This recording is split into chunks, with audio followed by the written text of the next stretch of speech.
క్రీస్తునందున్న ప్రియులకు ప్రేమతో వందనాలు తెలియజేయుచున్నాను. అక్టోబర్ నెల 1వ తేదీ 2024. ఈరోజు దేవుడు మనకు చేస్తున్న వాగ్దానం ఏమిటనగా యెషయా గ్రంథము 54వ అధ్యాయము 8వ వచనం. నిత్యమైన కృపతో నీకు వాత్సల్యము చూపుదును. ఆమేన్. నా ప్రియమైన సహోదరి సహోదరులారా, ఈ లోకంలో దేవుని భక్తులుగా జీవిస్తున్న మనము ఆయా సమయములలో అనేక రకాల బాధలను, శోధనలను, అవమానములను, ఇబ్బందులను ఎదుర్కోవలసి వస్తుంది. ప్రియులారా, మనకు తెలుసు కష్టపడకుండా ఏది రాదు అని. ఎంత కష్టపడితే అంత సుఖపడతామని. అవును కదా. వాన పడాలి అంటే ఉరుములు మెరుపులు రావాలి. ఉరుములు మెరుపులంటే మనకు భయమే, కానీ వాన కావాలి కాబట్టి వాటిని భరించక తప్పదు. అలాగే దేవుని ఆశీర్వాదం మనం పొందుకోవాలంటే ఖచ్చితంగా శ్రమ అనుభవం గుండా మనం వెళ్లాల్సిందే. శ్రమ అనుభవం లేకుండా ఏ విశ్వాసికి, ఏ భక్తునికి దేవుని ఆశీర్వాదం పొందుకునే అర్హత, అధికారం లేదు. అయితే ఈ బాధలు, ఈ శ్రమ అనుభవము ఎంతవరకు ఉంటుంది? కొంతవరకే ఉంటుంది. నిమిషం మాత్రమే దేవుడు మనల్ని శ్రమల పాలు చేస్తాడు. నిమిషం మాత్రమే మనల్ని విడిచిపెడతాడు. అంటే శాశ్వతమైన ఆశీర్వాదం కోసం కొంత సమస్యను, కొంత శ్రమను, కొన్ని బాధలు మనం అనుభవించక తప్పదు.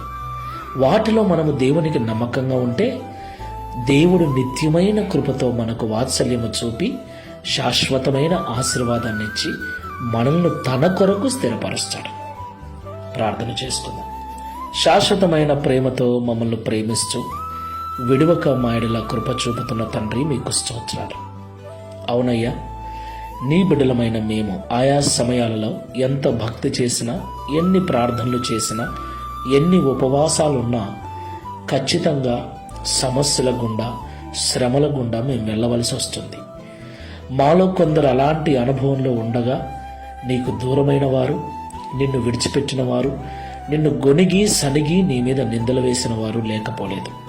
అయితే ఆ పరిస్థితులలోనే, ఆ శ్రమానుభవం గుండా మేము వెళుతున్నప్పుడే నిబ్బరము కలిగి ధైర్యంగా ఉండాలని, వాటిని కొంతకాలం మేము సహించిన పిదప శాశ్వతమైన ప్రేమను, నిత్యమైన కృపను, వాత్సల్యమును మా మీద చూపించి మా జీవితాలను ఆశీర్వదిస్తావని మాతో మాట్లాడినందుకు వందనాలు.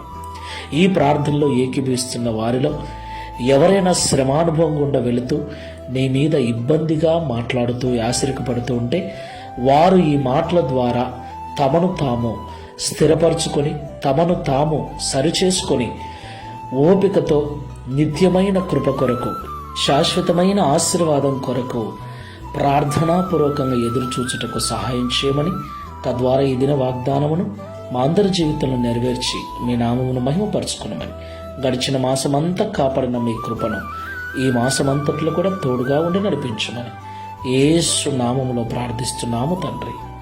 Amen. Praise the Lord. God bless you.